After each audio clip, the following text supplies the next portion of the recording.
Oke, masih dengan Profesor Kardus. Tak berjasa, tapi jenius. Tahukah Anda, teknologi-teknologi pada pesawat misi luar angkasa seperti Voyager, Cassini, Galileo, bahkan robot Curiosity di Mars. Faktanya, mereka menggunakan energi berbasis nuklir sebagai sumber suplai energi.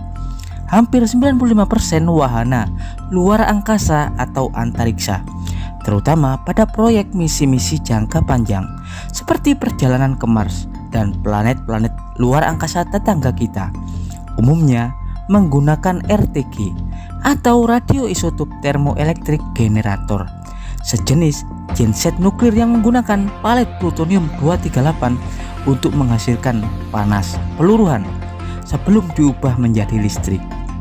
Ya, karena dalam konten sebelumnya Profesor Kardus pernah mengulas tentang RTG-nya, dan kali ini Profesor Kardus akan lebih mengulas tentang bahan bakarnya, yakni plutonium-238 teriradiasi.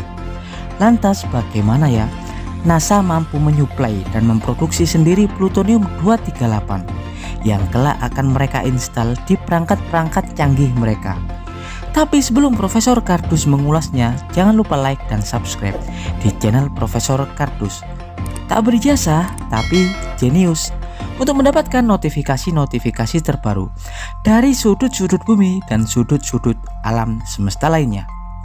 Tahukah Anda, seluruh bahan palet plutonium-238 yang biasa NASA gunakan pada RTG di wahana-wahana antariksa NASA, mereka memperolehnya dari Oak Ridge National Laboratory, laboratorium penelitian ilmiah khusus atom nuklir pemerintah Amerika Serikat, yang umum disebut ORNL. Di ORNL inilah plutonium NASA diproduksi. Lantas bagaimana ya proses produksinya? Tahukah Anda, jika plutonium-238 diproduksi dari penyinaran atau irradiation neptunium-237 dengan neutron, karena ketambahan satu partikel neutron itulah yang kemudian merubah nomor neptunium-237 menjadi 238 plutonium. Ya, pada proses produksi plutonium-238, ORNL atau Oak Ridge Laboratory mendapatkan bahan baku atau perkusor neptunium-237 dari Idaho National Laboratory dalam bentuk bubuk neptunium oksida. Saat itu bentuk neptunium tidak murni. Beberapa di antaranya mungkin telah meluruh ke unsur proaktinium yang lebih mematikan, juga zat-zat lain. Maka dari itu, sebelum dilakukan proses iradiasi atau pembombardiran neutron, neptunium yang didapat harus dibersihkan terlebih dahulu. Tapi proses pembersihannya tidak sembarangan, karena neptunium-237 yang kotor akan dibersihkan dalam heat cell atau sel panas, sebuah kotak kaca penuh perangkat robotik yang difungsikan sebagai pengganti tangan untuk menghindari kontaminasi berat radioaktif.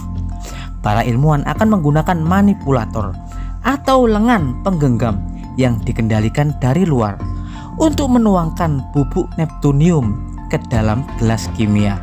Setelah itu kemudian ditambahkan asam nitrat dan memasaknya hingga larut. Dan setelah berwarna hijau tua, kemudian cairan disaring melalui kolom silika untuk menyaring kandungan proaktinium dan memisahkannya. Cairan yang mengandung neptunium kemudian dipindah ke kotak sarung tangan. Larutan cair kemudian diputar dan dipanaskan hingga kemudian membentuk bubuk oksida.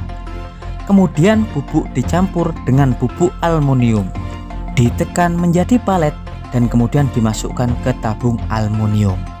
Ya, setelah proses pembersihan selesai, kemudian neptunium murni yang didapat siap dibombardir dengan neutron, umumnya menggunakan high flux isotop reaktor.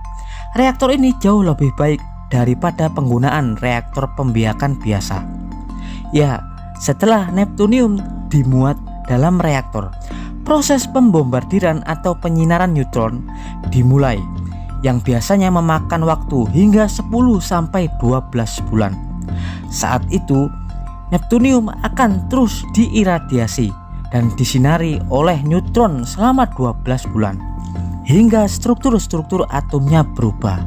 Ya, setelah terbentuk plutonium, kemudian bahan dibawa kembali ke sel panas untuk memisahkan sisa-sisa neptunium 237 dan plutonium 238 sebagai produk utama.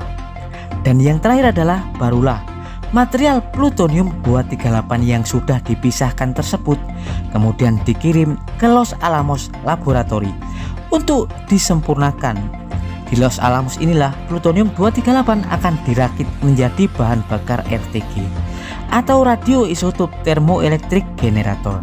Sebelum RTG tersebut nantinya akan diinstal pada perangkat dan wahana-wahana antariksa milik NASA. Ya, dan demikian adalah informasi singkat dari Profesor Kardus tentang proses pembuatan plutonium 238 bahan baku RTG. Profesor Kardus dari Oak Ridge National Laboratory mengabarkan.